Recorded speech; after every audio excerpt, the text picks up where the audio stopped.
decided I was coming back. Danny had a big hand in that. I'm sure he did. I have to ask, do you actually think you're almost too good for this entire league? Nah. I still think that was one of our best games of the year, even though it was a draw. Being undefeated for a reason.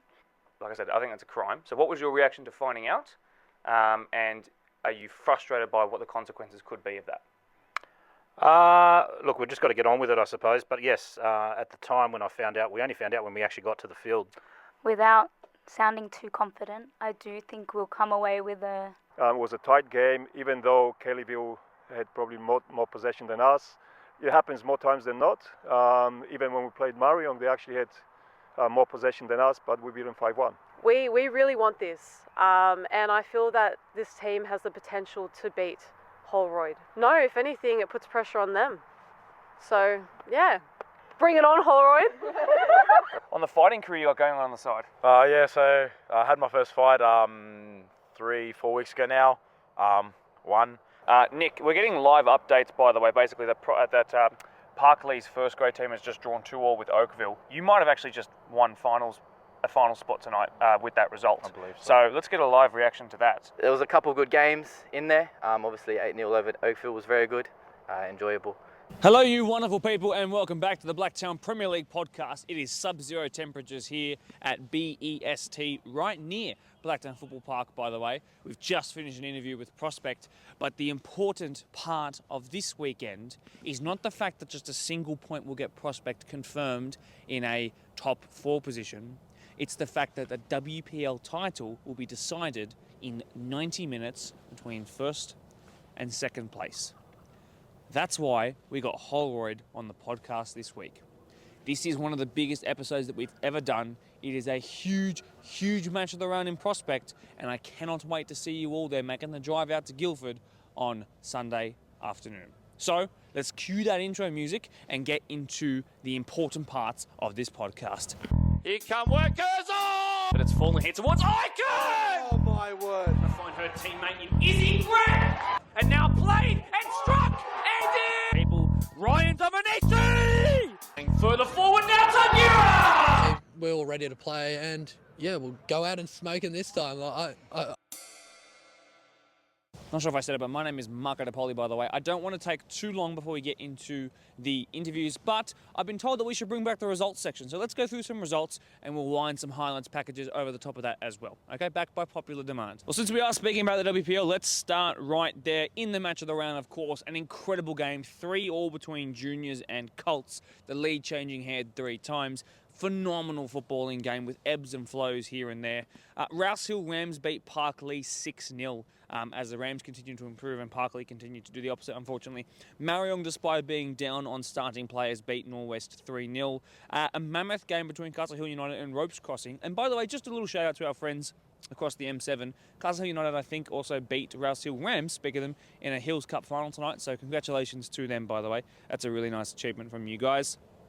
Kellyville United beat Quakers Hill Tigers 2-0 in a bit of a comeuppance for the earlier meeting between those two teams. And a forfeit, yes, a forfeit in senior women's football. Holroyd ended up being 3-0 winners over Ponds due to Ponds forfeiting. As we're about to explore in the match of their own interviews, it means that 2 points separate the top 2, 3 points separate the first place from third place. It is incredibly tight. It's one of the best league title campaigns at senior football that we're going to come across. Let's go straight into PL2 men's, as brought to you by Langhamston and Blacktown. So as officially has come in, Parkley have tied with Oakville. In fact, let's have a quick look at the lineup, by the way. Let's see who started for Parkley. No sign of Mr. Ryan Hoffsmith. He was on the bench, so it looks like he wasn't quite fit enough to start. So that injury in the match of the round last week coming to haunt him, it seems. Spurs and Prospect who were on the podcast this week, by the way, tying 1-1. Spurs are getting much, much better, as we said that they would, by the way. Glenwood tying also with Chatham Rangers, which has basically handed Newbury the promotion title already. Minchinbury beating St Pat's 6-0. Blake Curry getting on the score sheet. Are you ready? 1, 2, 3 times and securing his hat-trick in the 90+4. That's incredible. Oakville had the bye. On Friday, of course, in the match of the round, Newbury tied 1-1 with Parkley. Those highlights which you're watching right about now, I would have to say. Some big results in PL1 as well, so let's talk about it. Rivo may have had the bye, but Doonside losing their first game since round 1 off the back of that Really emphatic performance over Rivers, and they lost 1-0 to Workers, courtesy of Ahmed Badat, by the way. Tigers also losing to Eastern Creek 2-1. Jovan Blagojevic back among the goals for Eastern Creek, so who the big striker formerly of Bankstown City Lions and Spartans is back. Polonia went down 2-0 to Ponds, who are quietly, by the way, rejigging their way into a title race. Just quietly. And Marion have actually kept their spot, well, have now re-earned their spot on top of the table. A draw against Quakers Juniors, which doesn't tell the full story, by the way.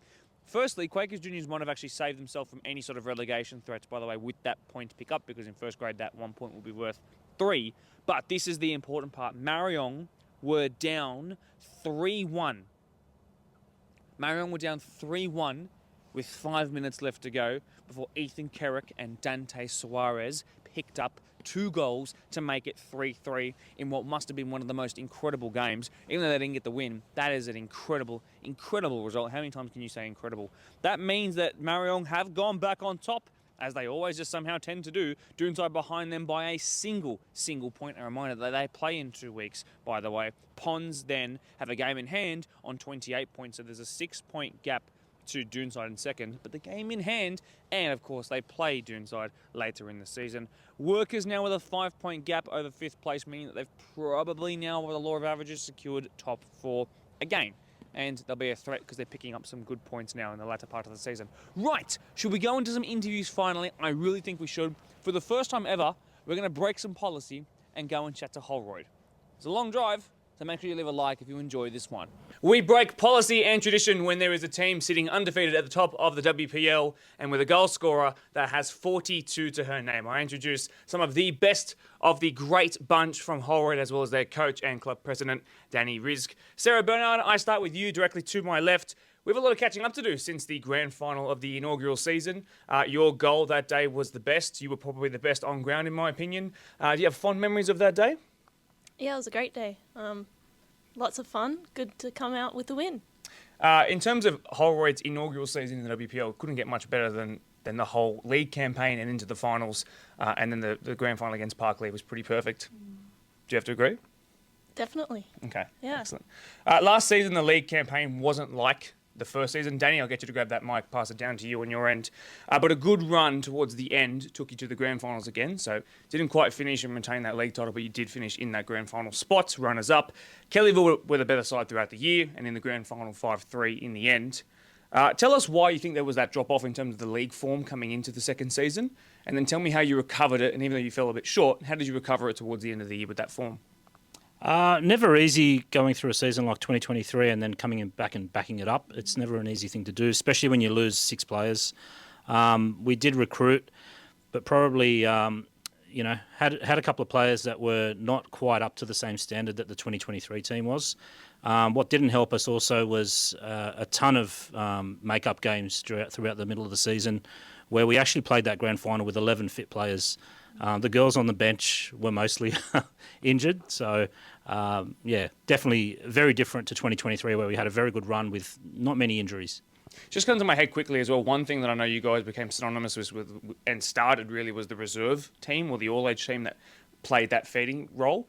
Has that changed at all? Has that grown? Is there now a reserve to the reserve? How are you guys playing that game? Definitely hasn't changed, and it's always been a priority for us to ensure that team is also doing well. They won the grand final last year. They're currently sitting in first and just wrapped up the minor premiership on the weekend. We do train as a squad. We treat it as a squad, and they definitely assist our first grade, call it our first grade team, in doing what they do. Since that grand final loss back in 24, you guys have basically not lost a competitive game since then. It's been extremely impressive. I think one of the major reasons for it, objectively, one of the reasons for it is the fact that you've got a 42-time goal scorer in your ranks. Rebecca, welcome to the podcast. It's great to have you on. You probably most certainly will win the Golden Boot this year, and that's an early congratulations to you with still a month to go. Can you just give us a bit of a background about your footballing history? Because your journey takes you internationally, and now you find yourself here. Yeah, so I came over and moved over from Ireland in January. I was playing with my local club prior to that, but I've spent 6 years playing in Women's National League in Ireland. What are you finding in terms of, we've asked your other sister this, of course, prior, but what are you finding about the quality of this league and in terms of the environment you've come into as well? A brand new league, a brand new team, this WPL team. How did you find it coming across, and have you enjoyed this season? Yeah, for sure. I came over 12 months prior to that just on a holiday and decided I was coming back. Danny had a big hand in that. I'm sure he did. 42 goals this season. I've actually never posed a question like this, but I have to ask, do you actually think you're almost too good for this entire league? Nah. So you think you fit right in, even though you got nearly double second place in the Golden Boot? Play with a good team. Certainly Easy do. to score goals. Dee King, with 5 Olympicos across the 3 years of this competition to your name, welcome back to the podcast. Pleasure to have you on. Firstly, what's the key to nailing so many corner goals, if you're willing to share some secrets? I don't know. Like when I was younger, my dad just taught me how to do it, and he wouldn't let me leave the field until I got 5. So it's pretty good. Let's start going a bit backwards again. Angela, I want to go to you. 2-2 with Kellyville the first time around. You're up 2-1. Krista, the number 20, scores a 91st minute goal. That makes it 2-2. I just want to talk about that. You'd almost have both hands on the league title at this point if you guys have just sort of kept your nerve in the last minutes of that game. Obviously, you don't think about that sort of stuff at the time, but looking back on that first Kellyville game, what was the reaction post-match? I think overall we were happy with our performance, and I think we kind of, as a team, we fought really well. Like holistically, I wouldn't say there was a person on the pitch that didn't do their job. I think it comes down to, I guess, last minute nerves, and you're kind of, under the pump, and she scored an amazing goal, so congrats to her. Very, very good. On the flip side, speaking of late goals, Natasha, I know you were part of that late win against Marion. Obviously, Sarah gets that incredible free kick, which I'll clue her on in just a second. But for you guys to have an equaliser come against you late and then go even later and score what proved to be the winner eventually, what does that indicate to you about your credentials to go all the way in this league title and then further in the finals as well, where moments like that will win one-off games? Yeah, we're definitely hungry for the win. We're going to go until the final whistle, and that just shows to the girls that we're in it to win it. Danny, I'll get you to grab that mic while it's right there. Obviously, coming here to the clubhouse for the first time, Holroyd obviously take themselves very seriously, and certainly one of their flagship teams, being the WPL team, take themselves even more seriously as coached by you. When you see 91st minute goals, 96th minute goals coming in your favour, for example, what does that speak about the mentality of this team that you've created? Look, there's no doubt these girls have an amazing attitude towards every single game. Going back to that Kellyville draw, without putting the girls down, the week prior to that was probably our worst game of the year. So to be able to turn that around within 7 days and come back and play the way they played against Kellyville, I still think that was one of our best games of the year, even though it was a draw. So we take so much out of that, and the fact that the girls will never ever give up. They'll keep playing until that final whistle. Should probably have every team worried. And to those of you who might just be listening and looking away from your screen, everybody nodded their head and agreed away from the microphone just then. Sarah, I do want to talk about that free kick. Obviously, it's impossible to know what these things mean, but in the moment. But when you see that the back of the net rustle and that amazing free kick goes in and the celebrations just go wild, what are you thinking about in that moment? To be honest, it was the last minute, so I was thinking about the time. So maybe milked the celebration a little bit, but it's a great feeling, especially to get the win for the team. Rebecca, I'd like to go sort of even further back. A win over Quakers Hill Juniors, your match of the round opponents this weekend. You beat them 4-1, you score 2. D scores 2 that day as well. What did you personally learn about the way that they play, the way that they defend, and how that might influence what you think and how you approach the game coming this weekend? Just like any game we treat the opposition with respect. They're a good team. They're obviously coming second place. We only scored 2 goals against them in the last 10 minutes as well, so it was a very close game throughout, but we're looking forward to Sunday. D, you scored, if my memory serves me correctly, you scored the second 2 goals, so the third and fourth goal, so yours proved to be especially important in taking the game away from them. Your impact, your ability to come off the bench, play sometimes 2 games across on Sunday, I know is a very special, unique quality about you. You've popped up so many times from set pieces, but also from penalties this year. This is a chance to pick yourself up. What do you think about your impact from dead balls this year and every other year?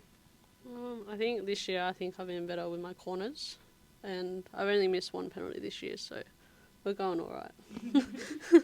Danny, Quakers, funnily enough, have lost this season, but find themselves somehow 2 points behind you. It's a crazy campaign. So for you guys, you might be undefeated, but Jaws to Ropes, which is in that match of the round, Rams and Colts, as we've just mentioned, has kept it competitive.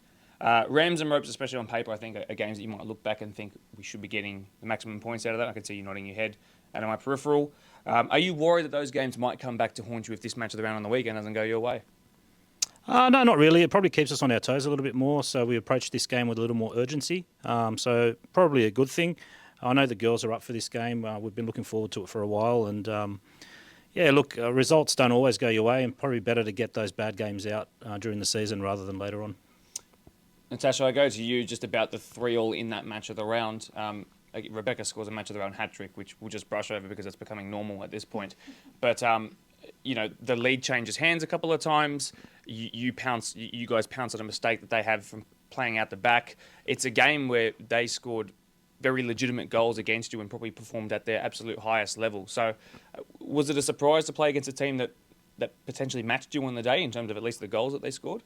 I guess not a surprise. I guess we're just more disappointed in ourselves. I guess, like Danny said, there comes times where you're just not at your best, and I think that was one of our games. But we've definitely learnt from that, and we've definitely, I guess, are not going to let that happen again, or we're trying our best to not let that happen. And we just focus on training, focus on our games, and we do what we do best. Mm-hmm.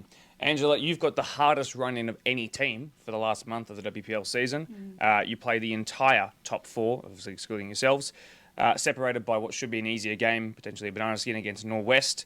The league title, I think, in my opinion, it's the way that I advertised the podcast last week before the Colts and Quakers game, is that this one will decide the league title. Because either Quakers win and they leapfrog you beat Quakers and you go almost an insurmountable amount of points ahead. So, in your opinion, do you see it as that, or do you think that there's even more important games to come? What can I say? When you're versing the top 4 in your last few weeks, you're obviously going to get a result out of that. The only thing I could say is, we just have to do what we do best and we come on top, and we've been undefeated for a reason. And I think Sunday will definitely set the tone of how we approach the next few games. Hoping we come away with a win. So, as the captain, how are you making sure that this squad is peaking at the right time of the season? Because it's an important thing in terms of when you macro plan a year. How are you making sure that everybody is fit and firing, along with probably the coach and whoever the physio is, to make sure that happens? I don't think directly we do anything, but I just think that we've got really good conditioning this year that we haven't had. And I think for once I can say that we've come on an upturn where we don't have too many injuries. We actually have been fielding our whole bench. So I think it's just to continue with what we have and, at this end of the season. So I'm happy with that. Danny, last week I want to talk about Ponds. A 3-0 forfeit gives you an easy 3 points. But in my personal opinion, and especially at this time of the year, I think that's a crime. I don't mind saying that at all. You go into this match of the round with your match sharpness affected, your fitness affected, and your goal difference affected. And worst comes to worst, I've seen stranger things happen. Goal difference can decide a league sometimes. Now you guys are 19 ahead right now on goal difference, so if you finish even right now, you'd win. But there was a 14-0 win 2 weeks ago for you guys, so if you can do it, so can Quakers, so could Colts. And so I think that's, like I said, I think that's a crime. So what was your reaction to finding out? And are you frustrated by what the consequences could be of that? Look, we've just got to get on with it, I suppose. But yes, at the time when I found out, we only found out when we actually got to the field. So no one had actually advised us. Look, forfeits at this level probably shouldn't be taking place at all. You're playing this WPL competition, you've got to take it seriously, and you need to field your teams because it does have an effect on everyone involved. But at the same time, it's something that we've just got to go past, move on. Does it become an excuse? Does it become an easy thing? Or is it, on the opposite, does it become a thing to get motivated by? This is what we're being treated to, and this is what we can be motivated by. There's no excuses. At the end of the day, I think we're in a really good position in terms of we can control our own destiny at the moment. If we go ahead and do what we need to do, no one else can really take that away from us at the moment. The only people that can take it away from us is ourselves. Mm-hmm. Angela, of the 3 top 4 teams, Colts, Quakers, Juniors, and of course Marion, which of them has been the hardest to play throughout the year? I speak personally. I can't really talk on behalf of my team, but I actually think Kellyville always show up on the day. I don't think there's ever been a time where I felt like, oh, I can relax in a game. Obviously, no disrespect to both Marion and Quakers Hill because we're all top 4 for a reason. But yeah, I think Kellyville kind of bring it a little bit more. I think puts us under the pressure a little bit more. Mm-hmm. Rebecca, as the person that everybody has identified in this second half of the season as to double, triple, quadruple mark out of the game, essentially, do you feel it's upon you as the outright goal scorer and probably will be the player of the year as well? Do you think it's on you do you feel the pressure of having to step up in these next couple of weeks against the other top 4 teams and be the person who might have to win the games come final, might have to win the games on their own? Do you feel that? No. Is that something you're more taking your stride, for example? No, like everyone's contributing to our results, and even like Sarah scoring that winner against Marion, Dee scoring 2 against Quakers Hill. I'm not the only one scoring goals, so it's the group effort. How many clean sheets have we kept as well? Our goal difference is probably one of the lowest as well in the league, so it's a whole group effort. Yeah, it certainly is. I want to ask you about having another of the Horgan sisters come across. My social media and Twitter stalking has shown me that there's another one who used to play in the USA as well. She's got among the goals as well, and I also can't pronounce her name. So can you please fill us in and tell us a little bit about her? Aoife, gotcha. What's her footballing history and what does she bring to this team? Yeah, so she was in Central Connecticut for the last 4 years, so she's coming here, but she hasn't played since October. Last October she's had shoulder surgery, so she's just coming back from that. Okay. Danny, I want your perspective on Quakers Hill Juniors specifically. How do you approach this off the back of being able to watch a match of the round as well against Colts? What a blessing for a coach heading into this time of the season when you play them both. What have you learnt? Definitely a very persistent team. They won't go away. They'll just keep going at you. Well coached. I respect Jacek. I think he's a great coach. And he definitely has them well drilled. So, look, I mean, we're expecting a tough game. We're not expecting to go out there and get a walk in the park. But it's definitely a challenge that I'm looking forward to, and I know the girls are looking forward to because, some of those easier games, not as exciting, I suppose. But you come up against another top 4 side, you can really make a big statement. Mm-hmm. Sarah, Bernard, I've talked about Dee's goals, I've talked about Rebecca's goals, we've talked about the team's goals, but of course there's a reason why you got among the goals so often in season 1 and 2. Sharing the load a little bit now, tell me about what your role is, what your sort of best position is, what your most frequent position is. What is your role in the team this year, considering the talent around you as well? So at the beginning of the season, most of our wingers got injured. So I was playing a lot of wing, even though I've never really played there before. But recently, Danny's been putting me striker, back on the wing, moving us around. When I need a break, I'm off. We've got our wingers back from injury, so just a little bit of everywhere. All right, as we look to wrap this up, I'm looking for somebody to grab the mic, or even 2 people to grab the mic, and give us an opinion as to what their prediction is for the match of the round this weekend, and what they think will be the outcome of the league title. So who's brave enough to give us and put their neck on the line? Captain steps up. Without sounding too confident, I do think we'll come away with a 3-1 win, and ditto for Kellyville game, maybe 2-1. And I do believe we will remain undefeated and win the title, yeah. Is it much of a concern to remain undefeated, or is it... Nah, I think sometimes it might, like, if we get if we win the league, I think it's sometimes a good thing to kind of lose a game, kind of lights a fire under you, especially when we drew those, those pretty easy games, I would say. It kind of lights a fire and goes, okay, like, we really got to stick it to them. So not too worried about the undefeated title, more about overall. Mm-hmm. Does anybody want to add to those predictions, or are we happy with where we stand? Second that. Okay, second that as well. Okay, there's a reason why Holroyd have the best record against fellow top 4 sitting teams. There's a reason why they are undefeated. There's a reason why their goal difference is the best. As you can see by the clubhouse that we're sitting in right now with the aircon at a really, really nice temp, there's a reason why they take themselves so seriously and why it works. Very good chance of doing the double again this season with an undefeated tagline to go with it. Girls, and as well to Danny, thank you so much for coming to training early and being part of this. Best of luck for this match of the round and for the rest of the season. Thank you. A lot more humble than I thought they were going to be. And not because I think that they're a bad team or have a bad reputation. I just thought, when you're so good, why not flaunt it? And they didn't.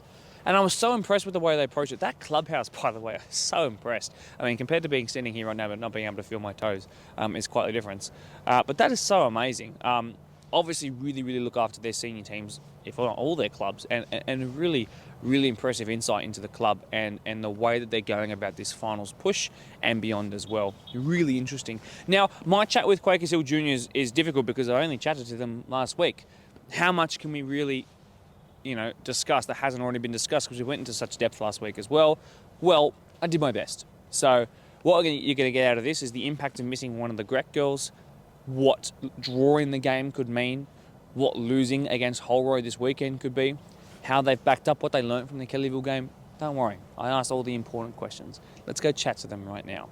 All right, it's a very quick welcome back to the Blacktown Premier League podcast for the Quakers Hill Juniors girls, who are here in even more numbers than last week as we head into what is almost certainly now the most important WPL league match there probably ever has been. I'm joined by Jacek, by Christine the captain. Tia Berg joins for the first time, Abby Corkery as well. Ella Wilson and Michaela Cleesby were here last week, as you will remember. Tia, welcome to the podcast. Welcome to our competition this year as well. I know you're very familiar due to your time with the Mandurah Town Rangers crop that are within this squad too. I thought against one of the most dangerous wingers in the league, Nicole Carmichael, you did really, really well. There was maybe one opportunity that she had past you. You did really well against one of the top scorers in the league. Did you do your research heading into that one? Because I thought you had a phenomenal game. Thanks, I try my best. No, I just went for how I felt in the moment. I just let her make the first moves and just, Yeah. Abby, I want you to go to that microphone. Welcome to the podcast as well. Multiple-time All-Star representative. You've been someone who's been so solid, and you're one of the many Quakers players that have come through from that first year. You survived the difficulties that came with that, and now you've developed with the rest of this squad, kind of like the two to your left here as well, to your right, I should say. Tell me a little bit about your journey from first year to now being in third year and how you're enjoying yourself. Yeah, it's been great to see the team just progress. We obviously got a lot of new players, new coach, and it really helped us. All the Rangers players obviously are very good additions to the squad, and we've just grown so much across the 3 years. For you personally, an injury-interrupted season, which has been a bit of a rarity. I haven't sort of remembered any injuries you've suffered in the first 2 years, but how are you feeling, and are you back to your best, do you feel? Probably not just yet. I still haven't played in like 4 weeks, so we'll see how I go this weekend, but hopefully I'll be all good. What does it say to your mentality? This is a chance to big yourself up, by the way. What does it say to your mentality that even when you actually were in a cast, you were still here doing fitness stuff? Because I remember the first podcast of the year that I filmed today, and I saw you in the background making sure that you were still ready to go. So what does that say about the kind of person you are?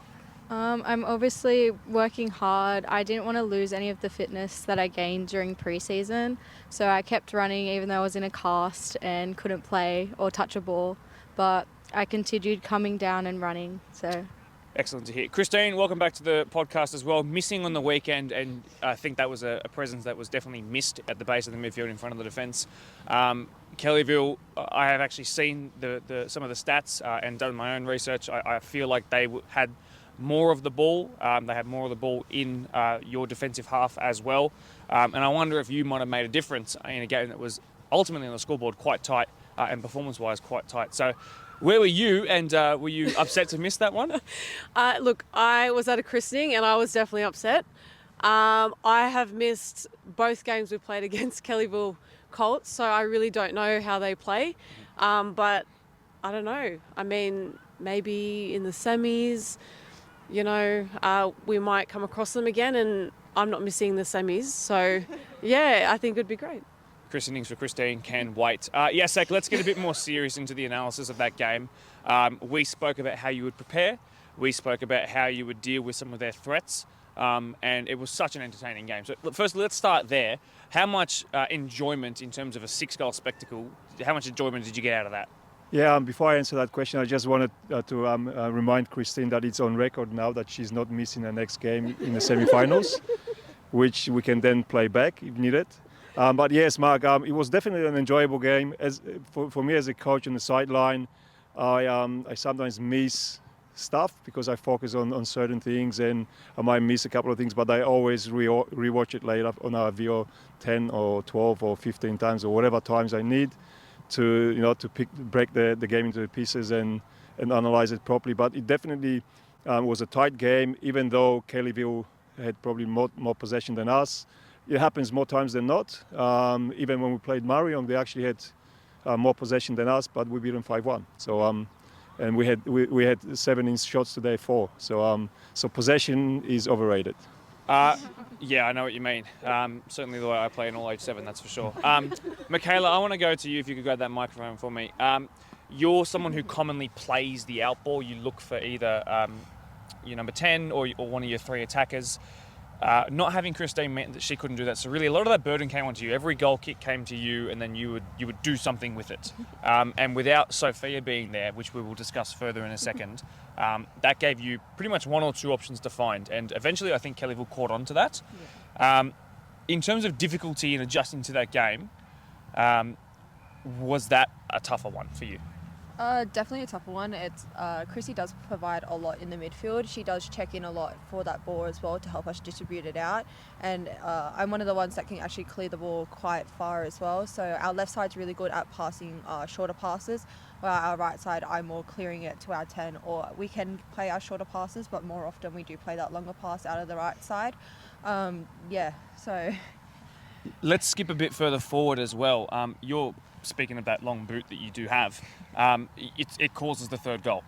It leads directly to the 3rd goal. Marion has the easiest goal of her entire season. How much of an asset has that proved to be over the last 2 years that you've been part of this squad? That sort of unassuring long ball that catches keepers out guards. I actually stuffed up that kick on the weekend. Not gonna lie. I was meant to not kick it as far as I did, but it worked in the end. Marion's really good at getting onto the ball at the end. I trained years in NPL how to perfect a lot of my free kicks. I spent probably about 2 or 3 years training how to actually hit top corners. And Yasik has proven that I can still get that ball there. They're not as good as what they used to be, but I'm getting back to it with a lot more training and a lot more practice. I'm getting back to what they used to be. Ella, for you, difficult game again, under lots of pressure, which you said you would really, really enjoy in the podcast last week. I thought your kicking game was good. There was one in the second half that took 2 bounces before going into the other keeper's hands, which has proven to be an asset all season. But I don't really think that at times that the striker's sort of gone on to that. So the good thing about having this podcast right after is that we can really assess these things in depth. So were you sort of hoping that eventually the Mario might get onto the end of one? Because I feel like you were hitting them all right. Yeah, look, I hope someone gets onto them every single week. I'm always loving the assists, but sometimes it doesn't happen, and that's okay. I know this last week's game, was a lot faster than usual. I think the last few games we've played have been a lot slower, and Kellyville are obviously a really good team, proving themselves in the top 4.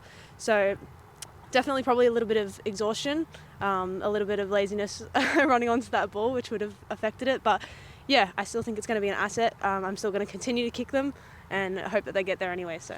Yes, Zach, I want to talk about the absence of Sophia.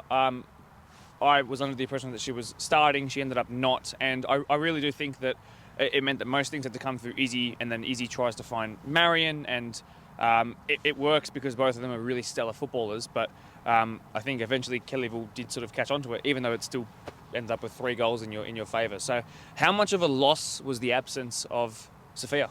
Any player that can play for us, whether it's in the starting 11 or starting off the bench, that is not here at game day is a loss to us, because I always base all our games on squad, and we talk about squad mentality rather than just starting 11 or 2 or 3 individual players. But to say that Sophia is an asset to our team as well, and once she's on the field, she's strong and she does the job great. So whether she started or came off the bench or whichever way, I'm sure she would have provided a lot of danger up front, and it would have made it a lot harder for Kellyville centre backs. Are you happy with how your team responded after, I think, the first 10 or 15 minutes, a little bit under the pump, and then it really became a much more even game than that? So are you happy with how they responded? Yeah, I am. We talked about before the game. We talked about moments in the game where there will be moments where we'll be under the pump, and we just need to work our way through that to absorb all the pressure, stay calm, slow the play down if needed, because we know that we will get our moments as well where we in possession and we're attacking and when we're scoring, and it's proven to be the case. We considered the first goal, and the stage we are in the season now, scoring that one goal against us is not going to stop us from doing anything. We just keep going and going and going until we achieve what we want to achieve. Yeah. Tia, what was your biggest takeaway from the game? I'm not sure if you've watched it back, but what was the sort of biggest talking point that's happened since the game and the debrief of it? I'd say that, sometimes teams have up or down games, but the thing about us is we're pretty resilient. So even if we don't think that we played that great, we know that the next week we're going to come out harder and want it more and be hungrier to win. You certainly will have to be next week, because next week is Holroyd. Christine, I can ask you of this because you're the captain, and be aware that Holroyd are going to be watching this. So they're coming off the back of a forfeit. Pons forfeit their game. Gave Holroyd a 3-0 win. And a question I posed to them was about how that affects your mentality, your match sharpness, your fitness generally. It's probably mucked with them a little bit, and I wouldn't be surprised if they're annoyed by it. Do you think that you, how would you sort of respond in a situation like that? You're coming against a team that are going to be frustrated by something going against them, and it's obviously a big game in the context of the title race. So are you aware of the importance of this match and how much it really means? Yeah, I am. It's the game to win, basically. Like, we really want this. And I feel that this team has the potential to beat Holroyd. But in saying that, we need to keep focused. The communication needs to be great. We need to be on our A game, because they will be too, and they're a quality side. So, yeah, we're ready for this weekend. Does an undefeated tag that they have, does that worry you at all? No, if anything, it puts pressure on them. So, yeah. Bring it on, Holroyd. Very well said. Abby, I go to you as a bit of a reflection and as we discussed the previous meeting against Holroyd. So they beat you guys 4-1. But as they actually say in their interview segment, which we'll play before this, it was 2-1 into the final 10 minutes and they took the game away from you guys. I think one of those was a penalty as well. So from what you can remember in that game, how close was it at least until minute 80? It was a very close game. It's just that the last 10 minutes we did drop off. They did score 2 from set pieces, so it was just unlucky in the end. We just weren't as hungry. But the first half and the first bit of the second half, we matched them easily, and we were able to take out their number 9 really well. So, yeah. Michaela, I asked you a question about stopping strikers last week. I will sort of go back to that question and give you another chance to sort of talk about it as I frame it in a different way. Again, this will be a game that probably decides the title, but also Kelly will have to play the entire top 3 before the end of the year. They have the hardest run-in. They will play you, Marion, Kellyville, and that's really tough. And a game against Norwest is in there as a banana skin as well. So, yes, a chance to stop their striker. Now that we're couple of days away, are you looking forward to that opportunity to prove yourself? I think we are. We have trained really hard on Tuesday night about switching play and transition of play and how to that's all right. We always train those type of drills. Knowing Yasik, it's on a 2-week roster stages as well, and it gets the back line really moving. And on a quick attack, how to transition straight into a defensive structure, and how we need to shape ourselves straight away to stop the strikers and stop the wingers from making a set piece against us. So this week has been a really good training session for the back line, especially the centre backs. And I'm excited to verse. Yasek, you guys are good at set pieces, but it sounds like you can also potentially concede them if you guys switch off. What is the key to making sure that does not happen? We have trained pretty hard with our set pieces because we've decided last season we did not score a single goal of a corner, for example. So we decided, this season in the preseason we work on set pieces, corners especially that we have a couple of players that can take them well. We just couldn't finish, and I think this season be proven to be corrected, but I'm pretty sure we scored at least 4 goals from corners, including an Olympico against Holroyd. Yes, which so. I have seen the footage of. Christine, you've already sort of mentioned it once, but I know you're personally very confident. What sort of vibe do you get from the team regarding the league title? You weren't here last week, so I didn't get to ask you, but as the captain, what vibe are you getting on behalf of the team about their keenness to win that first bit of silverware as a WPL team? Yeah, we're hungry for it. We want this. It shows in training. We turn up to training. We're serious. We train hard. And we've got Yasik as our coach, which is great. Look, we really want this. We're fighting hard. And, I don't know how to answer. Do you consider yourself an underdog heading into this match? Underdog?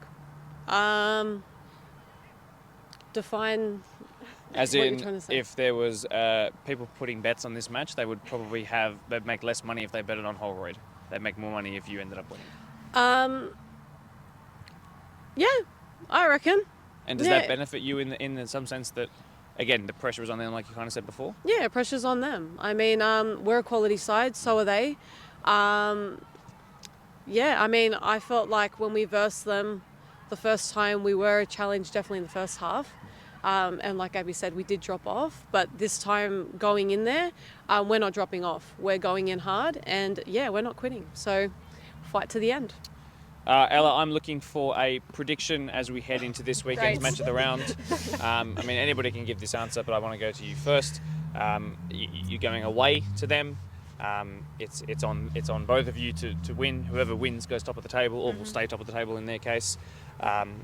What is your prediction for this one? I mean, I'm definitely not going to come on here and say that we're going to lose. So I'm saying win, and I'm hoping for a win, and I'm very confident that we can get the win because this team is amazing. Is there any other opinions that want to come with that? Any other scoreline predictions, perhaps? Anyone to be brave enough?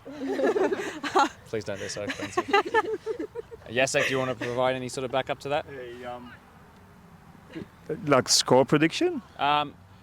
Maybe even just how the match might ebb and flow, you think? Look, it's going to be another tight game, okay? But the thing is that this season, whether in the WPL competition or Sapphire Cup, we played quite a few tight games against so-called opposition that is better than us on paper, that we were underdogs against Bank South City Lions or against UTS, or even when we played Kellyville. And we somehow managed to beat those teams, So I believe that if the girls are switched on, and I know there will be, because I know the talk after the game against Kellyville, even though we didn't actually get a win, they stayed positive. The vibe is positive. They're ready for Holroyd. Okay, so I believe in my team. I believe in my players, and I know that whoever is on the park at the time will do the best they can, and they will leave everything behind to make sure that we get a win, because that if we can get a win, it will be well on the way of winning the minor premiership. And minor premiership is very important because this says that the team that wins minor premiership is the team that was most consistent throughout 22 games in the season. That's right. Okay, sometimes semi-finals and finals are won by teams just winning 2 games. Okay, but winning minor premiership should be, in my opinion, just as important, because this just shows that a team that won it was the most consistent team throughout the whole season. I just want to put it out there because I don't want to keep asking you these important analysis questions. Did anybody watch the Ropes and Holroyd game, the 3-3 a couple of weeks ago? Has anybody? I did. Okay, so two of Holroyd's goals come from Ropes playing poorly at the back. I know that that's a way that you want to play. We saw it work to good effect. We saw it work sometimes against you guys. There was a couple of hairy moments. Is that Ropes game a moment where you look back at and go, we need to be wary of that? Yeah, well, definitely. Like individual errors at the back can be costly. So we will definitely make sure that and I always instill in my players that in thirds, like our defensive thirds. Risk versus reward. Okay, so we don't take any risks, play it safe. If we need to consider a set piece just to make sure that we're safe, we need to kick it out, so to speak. We will. Okay, we'll make sure that we're nice and safe in our defensive third. When we move the ball up the park a little bit, we can take a few more risks, and then finally in the final third, our superstars will shine. Just another quick one, Abby. I might go to you. Do you think the 3-3 was a fair reflection between yourselves and Kellyville on the weekend?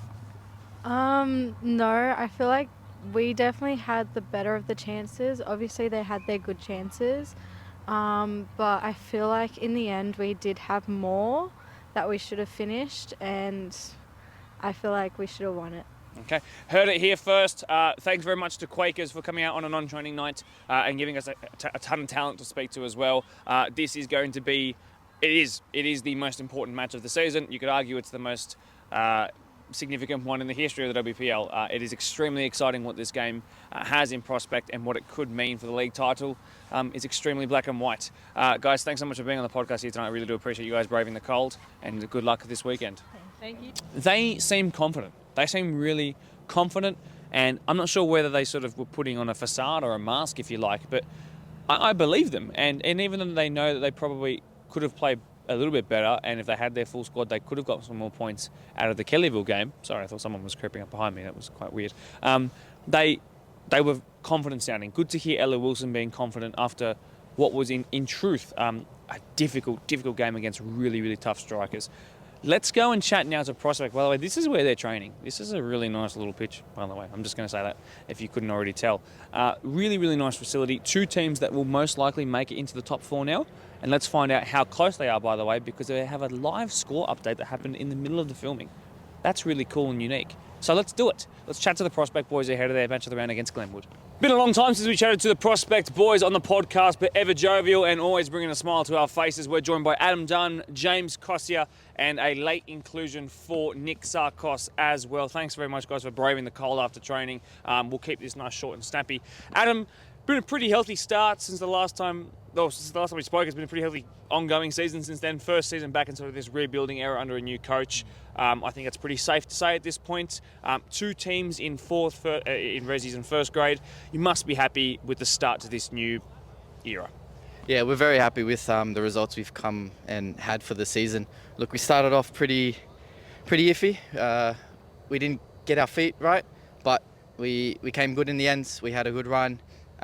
We're bearing on to the back of the season now. I think we've had a really good season. We're looking forward to the future. We'll just see where it takes us. A couple more games to go. James, you're an unbelievable football player, mate. I guess you grab that microphone for me. Just tell us a little bit about your background and how you ended up here with the Prospect boys. Well, I was playing for Western Premier League in Dubbo for Macquarie United. So I came from Dubbo, and then came up here looking to play. Went through one of the MPL coaches who sent me here to come play with the boys, and I've enjoyed the year so far. It's been good. You're not still driving from Dubbo to training? No, I'm living in Sydney now. It's all good. Awesome. Now you are in Player of the Year contention. You could arguably be Prospect's standout player. You're one of the league's standout players. For you as a newbie to the comp, how does it feel to be in the running for an award like that? No, look, it's good, but like at the end of the day, it's about our team. It's about what our team can accomplish, and I want our team to go and push for the finals and push in the finals, and I reckon we have a good chance of winning it, so go out there and go hard. Nick, you've been busy yourself as well, mate. You're still a teenager, and yet you've already accomplished things across multiple sports. Give us a little update on the fighting career you got going on the side. So I had my first fight 3-4 weeks ago now. Won. It's been a big year. Juggling football, juggling boxing as well. Had a lot of weeks out through camp. So had 3 fights actually cancelled. So it was a lot. Come back into soccer, come back out, and then back into camp, and it was a lot of moving around. But we're back now, and obviously stayed fit. So that's a plus, and just came back into the team, and now just finding my feet back into the team in Resis and coming off the bench on first grade. Let's explore that a little bit more, because you've gone from being a player who was following his older brothers into first grade. You're the youngest of a couple, and by a significant number of years as well. There's a big gap between you and the older two. Dad being the coach, obviously chasing multiple dreams. The boxing is obviously at a higher level than what this is, but you still have strong interest in football. I know that for sure. How have you been balancing things like, if it's a personal question, just tell me to go away, but how have you been balancing things like weight cuts and diets and nutritional values that you need for one sport compared to the other? How are you doing that and balancing that so well? Well, it's been not that difficult. Just eating a lot of meats actually. Cut out a lot of bad foods. and they do go hand in hand. Weight cut, I wasn't playing football, so closer to my fight, I wasn't actually playing football. So the weight cut was a whole different scenario. So yeah, it was coming back I felt really light, which was good. Just straight after my fight, I was down a lot to what I am right now. So coming back, I felt good, felt light.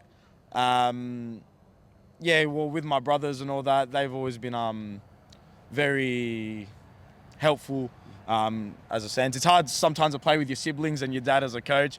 You kind of talk a bit to each other and give each other a bit of smack. But yeah, no, look, they've always been supportive of me, whatever I want to do, and just always there, you know.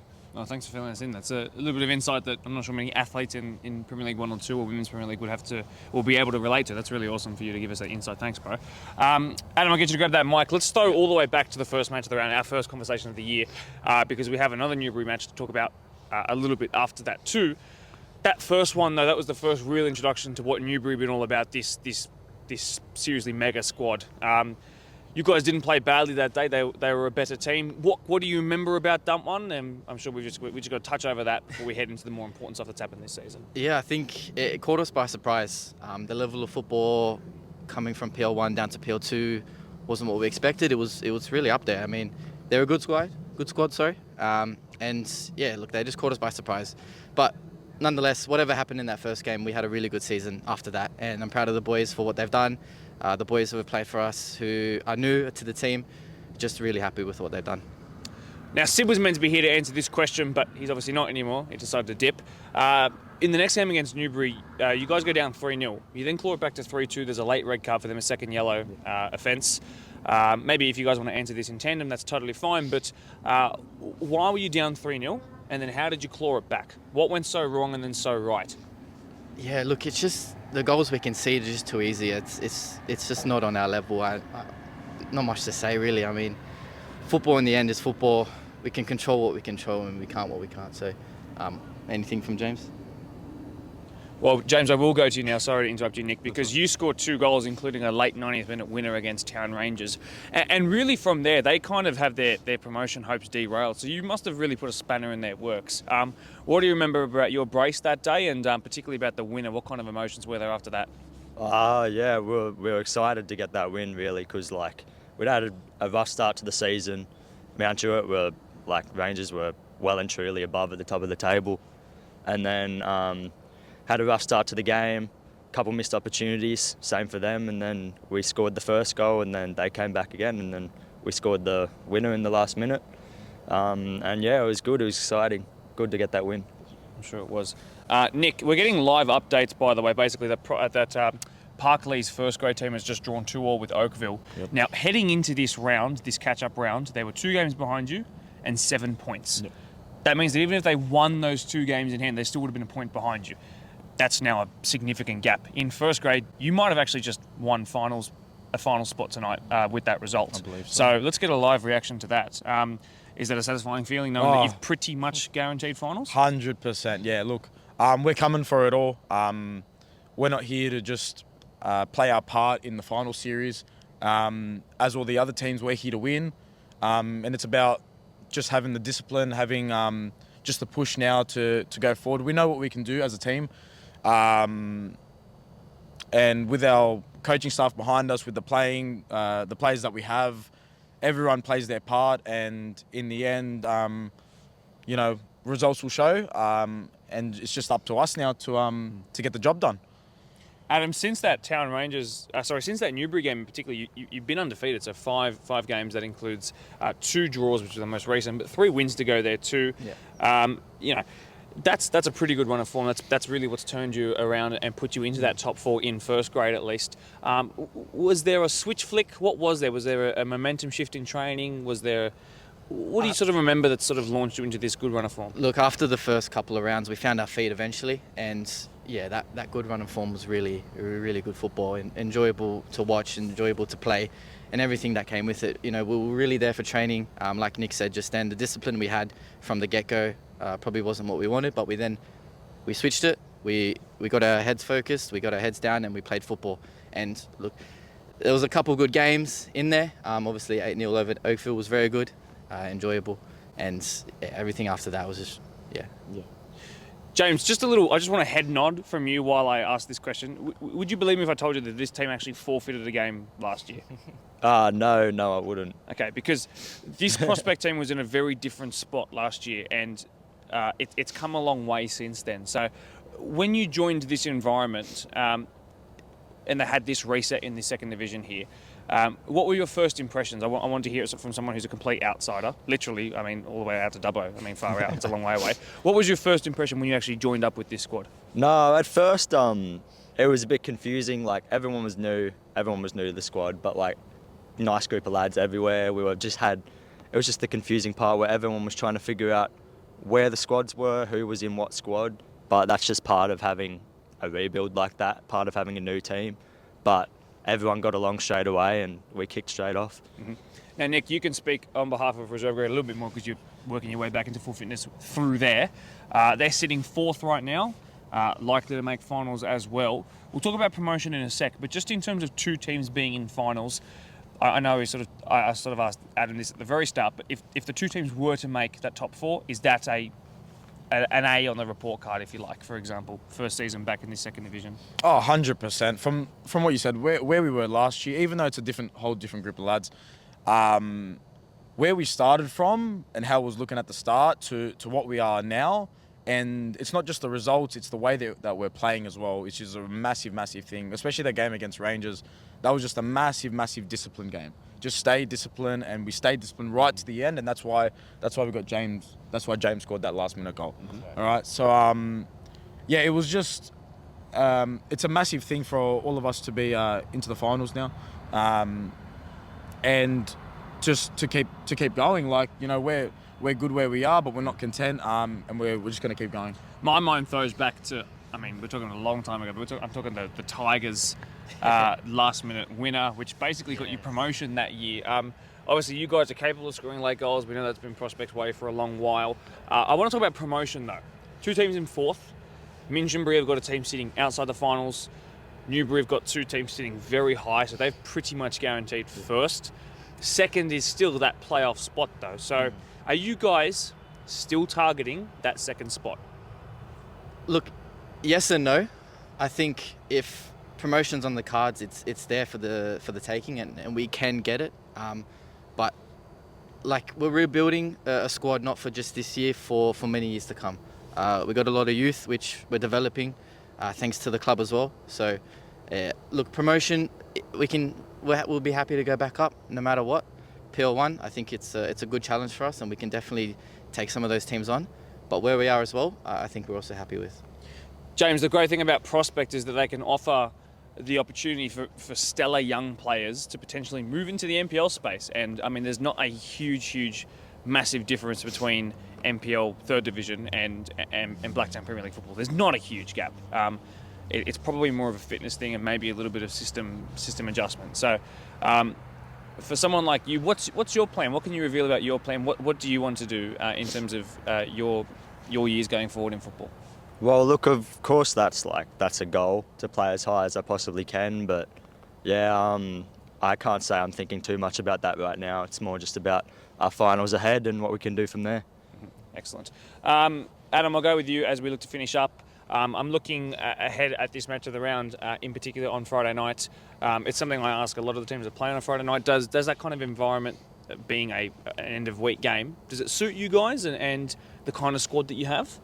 Yeah, look, Friday night games are not something that we get off too often, but it's very good. It's prime time Friday night, so it's definitely going to be a good game to watch. I'm very excited to play on Friday night at BFP as well.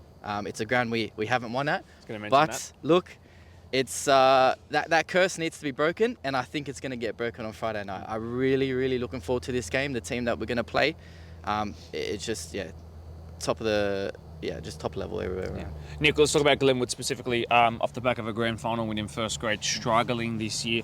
Their form at time has been good.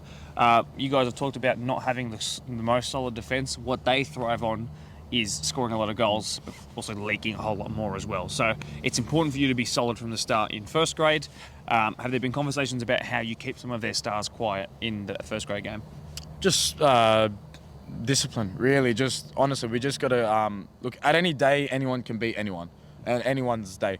But if you got a really solid group of boys and they all got the same mindset of going in there to win, staying disciplined throughout, not chatting too much to the ref, not chatting too much to their players, you know, staying civil with each other, then it's anyone's game. And as long as we go there and we just stay strong in defence, even through midfield, through strikers, and when we get to the front, we put the ball in the back of the net.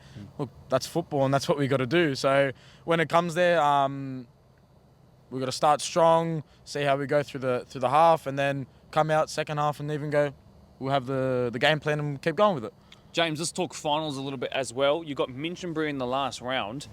Realistically, you could end up playing Minchinbury again if the finals pans out a certain way, depending on where you both finish. A bye before that then, though.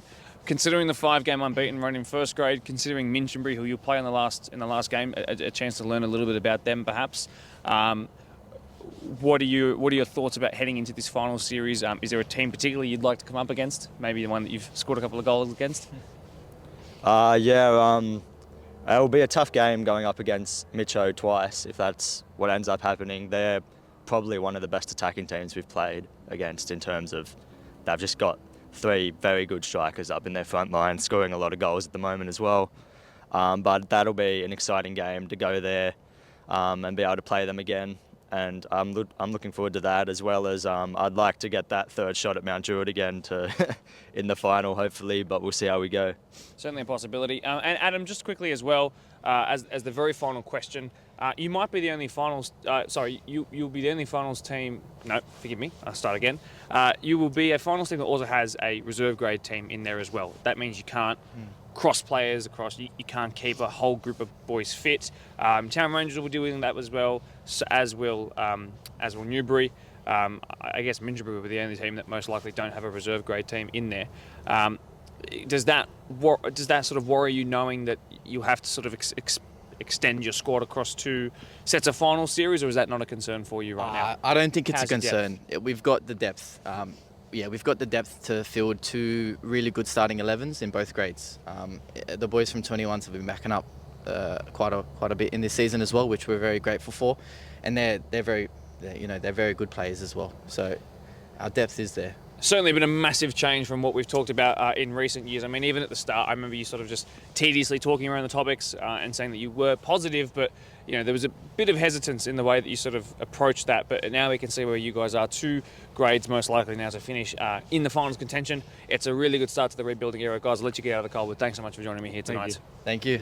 For the sake of time, by the way, I opted not to have Glenwood on the podcast this week. We've spoken to Glenwood twice. They're not in finals contention with either of their 2 teams in first and reserve grade, so I thought let's just keep it into where the attention is more likely to be placed, and that is in the WPL match of the round, and also on prospects who, have gone from forfeiting last year to being in top 4 with 2 squads.